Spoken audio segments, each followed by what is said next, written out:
it's Aya, and we are doing retro view of Kingdom Hearts 1. Kingdom Hearts is a very highly beloved series which came out in 2002. That's right, it is more than 20 years old.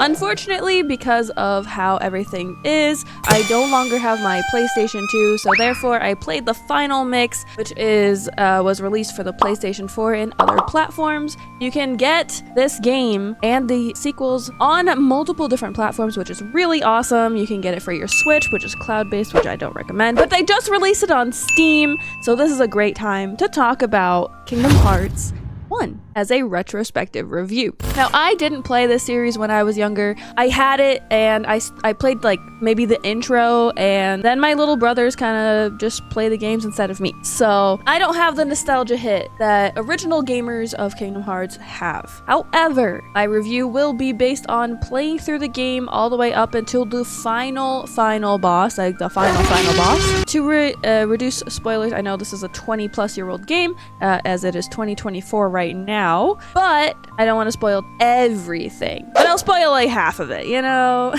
So in this review, we're going to talk about our typical things on what makes a game good. Did it stand the test of time? And we're going to talk about, of course, the graphics, the sounds, gameplay itself, the storyline, and its replayability, and of course, my personal opinion. However, we're going to do something a little bit different this time around because I'm going to talk about more about my experience throughout the game for my review, which we haven't really been doing up to this point in the series of Retro View. So, starting off, I want to talk about initial gameplay, because when I started my Kingdom Hearts journey, I found out that the jump button was circle. Why? I don't know. It starts off with the story pretty strong. This game is a story-heavy game, and I was able to follow the majority of the story and what was going on. I know that the Kingdom Hearts series is notorious for having a very convoluted and hard to understand story, but the first game is great. You can understand and follow it fairly well. Basically, there's a bunch of worlds and things are going badly because the Heartlesses are appearing, which are driven by the evil Disney villains. They're using them for their own means, etc. So overall, the main plot is Sora is the main character. You get a Keyblade, so you are now the key holder, the key wielder. Very, very important. And you basically have to go around to all these different worlds to lock the keyholes of each world. The villains, however, are trying to unlock those keyholes to let the Heartless pour in, and so you have to save all the worlds, and you're really looking for your friends, Riku and Kairi, which I guess Riku is like your BFF, and Kairi is the girl you have interest, your love interest, I guess, and Riku is kind of rivaling you for that one. I feel that's what I feel like. So my opinion on Sora right now is he reminds me of Ash Ketchum, and over the whole course of playing, I could not and still do not believe that he is supposed to be like 14 years old, around there. You go from your little island where you live with Kairi and Riku and some other little folks, and at the beginning of the game, you'd select certain things. So you have to choose between a sword, a shield, a staff, to choose one and discard one. And depending on how, like, which one you choose and which one do you discard, it'll determine when you get abilities and how fast you get them, and all this other stuff, and your stats and everything. So I chose to take the sword and I discarded the staff. I'm not sure if that was the best idea for me personally. I feel like I could have done better with more magic, and I probably should have chosen the staff and maybe discarded the shield. I've heard that it's kind of more glass cannony, but I don't know. I usually am a head first kind of dive in, hack and slash and just pray. But there are points where magic is more important and is more helpful. So you go around these worlds, you pick up Donald and Goofy, who are looking for their king, which is Mickey Mouse. And I thought that was kind of cool. You find them in Traverse Town. You meet Leon, who's Squall from Final Fantasy games, So there are Final Fantasy game characters, and there are Disney characters. It's more Disney heavy than Final Fantasy. But Sid is there, which Sid is pretty iconic. You see Aerith and Yuffie. So overall, I think like the crossover that this game is for Final Fantasy and Disney is fairly well balanced. Maybe a little bit more Final Fantasy stuff would have been nice. Like instead of just Hollow Bastion being like the Final Fantasy world and the island that you start in, having a Final Fantasy specific world like I think that would have been really cool, but I digress. The gameplay overall is X is your slashy and you beat people up with X. You jump with circle. You can map certain spells that you want as like a quick access for them. So at the end of the game, kept arrow, cure, and then a like damaging spell. Usually thunder or gravity is my go-to. I don't know if that was right. I'm not a well-versed Kingdom Hearts gamer, and I sure as heck am not an elitist. But at the beginning, I didn't have cure for a very long time, so it was just a bunch of damage spells and spray and spray. So after Traverse Town, you kind of get to fly around the gummy ship. Now, the gummy ship is part of the gameplay that I really could do without. And honestly, with all my research too, outside of playing the game, a lot of people complain about the gummy ship. It is horrendous. And I'm not even gonna lie, it's horrible. So gummy ship, no thank you. How about no? The first world we got to go to is Alice in Wonderland. I didn't think that was like too difficult overall. Apparently you can get a Keyblade there. I did not get it. I thought it was interesting because it really fit the aesthetic. You have to grow big or grow small to do things and then go through. You follow the rabbit, you try to save Alice, fail. And in my personal experience, I collected all 4 evidence pieces. And when you go to select the box, you have a chance to select the evidence, like, is it gonna free everybody or is it gonna be bad? Well, having 4 good pieces of evidence that I collected as part of the thing, I went up to the second one in from the left and chose it, and both Donald and Goofy got locked the F up. Worst possible outcome. So I had a lot of cards to fight off to grab the tower and defeat the wheel thingy. So we started off great. Going to the Hercules Coliseum was kind of cool. I like that it's simple and it's, tournament based. You get different Keyblades. I really enjoyed the stats of the Coliseum blade, but I didn't like the aesthetic of it. I don't. Very blocky. Deep Jungle was probably one of my least favorite worlds because I have motion sickness, and if you have motion sickness as well, the controls, especially when it comes to camera control, is quite difficult. Deep Jungle's where you first really notice how bad the camera movement, even if you're manually, which I was manually moving my camera with my right stick, and back in the PlayStation 2 era, you were using your triggers to move your camera, by the way, which is even worse. But a part of that gameplay, the platform-ish type of world that it was, nothing was like direct point A to point B. It was very convoluted, and I don't think I would have just innately known to jump off the treehouse to get to anywhere. Most games, you jump off something, you die. So it was not my first thought to do. Thank you for my lovely chatters for telling me, hey, just jump off, because otherwise we would have been stuck there forever. I didn't really have such a hard time with the chameleon. I first tried that boss. Of course, playing this on regular or normal mode, it was not as hard as, playing it on proud, but I definitely didn't play it on easy either. I wanted the general experience of anybody who's just gonna play it at the base game, basically. So my review is all about this. Jumping to all the worlds was really, really cool. Each world had the Disney movie aesthetic, and you were part of the movies, kind of, which I thought was really nice. You're kind of meddling, it feels like, but not at the same time. So after Deep Jungle, we go to Agrabah, I believe. And people really like Agrabah, apparently. I'm not the biggest Aladdin fan. I know everyone's gonna cancel me over this, but I'm not the biggest Aladdin fan. Like, I don't mind it, but I'm not, like, loving it. Does that make sense? So for me, I was just kind of I didn't really have an opinion one way or the other. It was relatively linear. Had a hard time with the cave monster, but not so much have a hard time with Jafar. The world that I liked the best is Halloween Town. I liked the aesthetic change that you have of your character Sora and Donald and Goofy as well. It really fits the theme of the world. It really makes you feel like you're in Halloween Town in the Nightmare Before Christmas movie. Atlantica was also relatively aesthetically pleasing, but the controls of swimming, I can see why everyone complains about that particular world because it is kind of difficult. Combat underwater is difficult. You don't have dodge, so you can't dodge roll out of the way. You don't get the special fast swimming thing, the mermaid kick, until like the end of the game. I mean, at the end of the world when you have to go fight Ursula.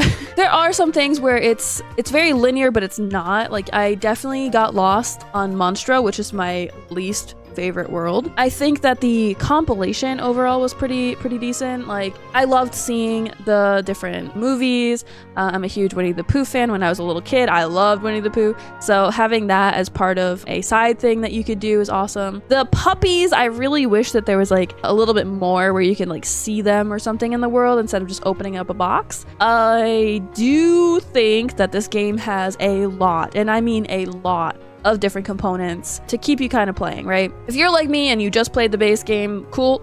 That's totally fine. If you want more, there is more, which I think is really awesome about this. So I can't count on my two hands how many times that I have absolutely been screwed by the fact that jump was circle, because I'm used to circle being attack, and would try to jump with X and just got absolutely annihilated. So let's talk about actual controls of the game in general. Circle, jump, bad. X attack, meh. Another mechanic that really bothered me was when healing or giving an item to myself or my party members, you could get interrupted. So if I'm casting cure on myself because alarm's going off and I'm dying and it's literally right there, I've already casted it, it's coming down, and I get hit at the same time and die. Do not like that, and I understand that Final Mix has Leaf Bracer, so you don't get interrupted when you're healing and stuff like that, but I did not have this skill when playing through the game. So overall, game mechanics itself are a little bit weird. And unfortunately, you can't remap your controller on PS4, at least. That's what I was playing on. I'm sure if you really wanted to, you could on the Steam versions or mod it or something. But for me, PlayStation 4 was not able to remap any of my controls, so it was a little weird. It was a little awkward. Eventually, you play through the game enough and you get used to the whole button layout and timing of things. But in the first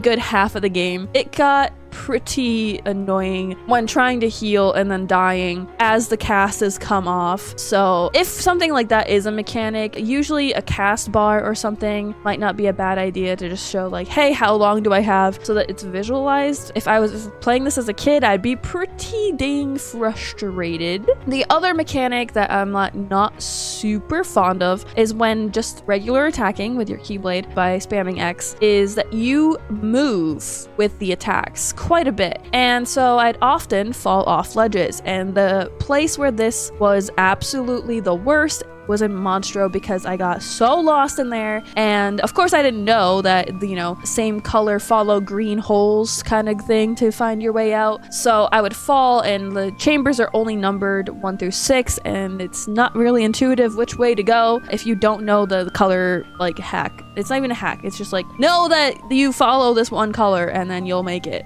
But I didn't know that playing through it, so it was very difficult. So I didn't really appreciate the movement and the constant aerial combat where you could fall off of a ledge and have to restart and find your way back. A lot of the worlds like Hollow Bastion, Deep Jungle, Monstro, and Atlantica and stuff, it wasn't exactly super easy to find your way. Atlantica had arrows of tridents, so that was a little easier to kind of navigate and figure out where you were. But Monstro, for example, everything looks the same, and it was very hard to figure out where am I going. Deep Jungle, same thing, easy to get lost. I get lost easily, not appreciated. And if you get easily motion sick, this game can really trigger you. Controls and gameplay itself, I would have to rate it out of 5, probably a 3. It's not bad.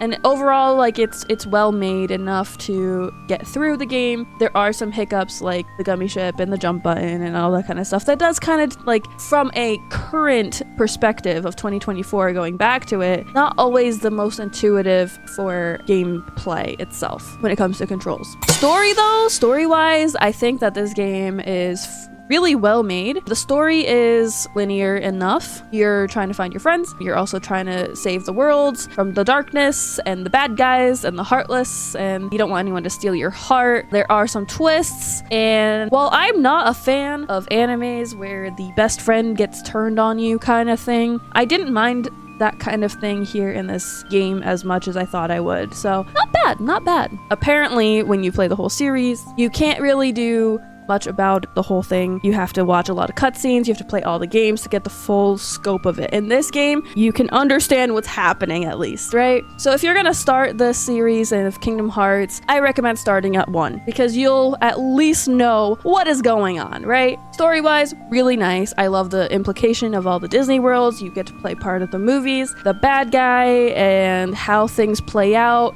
There's some twists and stuff, so I think overall the story is great. Probably 4.5 out of 5. Let's talk about graphics. Now, for a PlayStation 2 game, this is not bad. You know, it's 3D, the characters are well made, they all look exactly like they're supposed to from all the movies, even though they were obviously 2D characters in the movies. But everything looks really well. The worlds were made to fit the theme of the movie that they were from. So the Halloween town being a particular favorite of mine, the aesthetic was perfect. It looked exactly like what I would expect a world of Halloween town to be. Atlantica could have used a little bit more, but I love anything water, sea, under the ocean, like seashells and stuff like. I love all of that. So I didn't mind that world so much. I know that a lot of people did have some issues, but overall, I have to say, most of the worlds fit really well with the theme of what was going on. The soundtrack is beautiful. You always have something going on. Original voice actors in the game, like a lot of original voice actors came back and did all of the voice lines for the cutscenes. Cutscenes were voice acted 100%. Absolutely wonderful. When it comes to sounds, I'd give it a 5 out of 5. The only problem I had with sounds is that the dialogue seemed a little choppy. Yes, it's young, and I take that as a, you know, it's a kid's game, right? But the choppiness is where it's like you say a line and then there's a pause and it's kind of awkward for like a split second, and then they have the next line where it could have just flowed better, I believe. Replayability has a lot. So to 100% a Kingdom Hearts game, there is a lot of stuff that has to happen. You have to synthesize every item and collect all these things, and you go around and fight secret bosses. So the regular game itself, like the base game, is challenging enough. It took me 25 2-ish hours. Unfortunately, didn't beat the absolute final boss of the main story. I'm still working on it, but I've done everything else. But there's so much more, right? The gummy ships, I feel like that's probably the worst part of the game. Doing all the missions and stuff like that, building them all. If you want 100% the game, go for it. Higher difficulty, so Proud, and then later versions, they have critical mode. Those versions are innately harder, drops are more rare, and so if you want to challenge yourself, go for it. You can try to speedrun this game. I feel like there's a lot of speedrun killers, like certain bosses might be speedrun killers, so if you're gonna do something like that, maybe like look up a guide. I don't know. But overall replayability, I think it's pretty decent. There's a lot of stuff you can do. You can do a certain type of Keyblade only or whatever, right? Magic only. Overall, I would have to say replayability has, you know, at least a 4 out of 5. Now, my overall opinion on the overall game, I liked it. I thought it was great. I did not expect to like it as much as I did because I was just going to play it for a review. And I decided, actually, I want to play it just for fun now. The bosses are inconsistent, at least in the normal difficulty, in my opinion. Some are easy, some are really hard. Like, I got super frustrated at Ursula, which is notorious for being absolutely difficult. But I had a first try, no problem with Captain Hook. Or the Centipede and Agrabah, you know? So some of them are not as hard as I believe they could be. Usually when I see a boss battle, I'm like expecting, this is gonna be hard. Expect die many times. Some of them are not as hard, like final bosses, I mean. I was a little taken aback. But then there's like side bosses or just general enemies that are very, very difficult. So overall, first boss was quite hard. I struggled quite a bit because you had to use the table and the chair to kind of hit the boss a lot. It's very tall, and at that point you don't have high jump or anything, so it's kind of difficult to hit him. Donald is useless most of the time. He dies very quickly and doesn't heal you as much as he probably should. So I definitely swapped Donald out at any possible given moment with whatever character was in the world that could fight better. I didn't really love the idea of having to have Donald and Goofy in your party to do all the trinities. I really wish that the trinities would just be like, you have to have 3 people in your party. So going back and switching characters just to do the trinities which sometimes were blocking you from continuing on in the world for the story, was kind of not my favorite. It's such a minute, like, small thing. There are a lot of small things that are inconveniences in my opinion, but I don't think any of my grievances with the game would deter me from saying that this is a good game. And considering that they just released it for Steam, so since the first one released, they've done a 1.5, and the final mix is now the final version of it. So overall, now, because of the newest release literally this year for Steam, obviously, we have to give it a great review. It's stellar. It stood the test of time. It is definitely worth playing. It looks good still. It sounds good. The overall story is good. The overall complete game is good. Some parts, not so good. But that's okay, right? Every game has its little gripes and grievances. Did you think that this game would be out here 22 years later, still being reviewed, still being loved? Let me know what your thoughts on Kingdom Hearts 1 are. Did you play it when you were younger? Did you play it again as an adult? Did it really draw you in? Is it really, really good because of the nostalgia? Or is it really good just because it's a good game? I think my overall rating of the game is probably a 3 out of 5 because it's just the mechanics and stuff are not the best. And the only nostalgia I have from it is that I watched those Disney movies. Anyway, thank you so much for watching, and I would love to hear from you. Please comment on my video below if you have anything to say about the game that I didn't cover, you have a suggestion for the future games to review, or you just want to, support by liking, commenting, and maybe even subscribing to the channel. Thank you so much, and I'll see you next week. Mwah!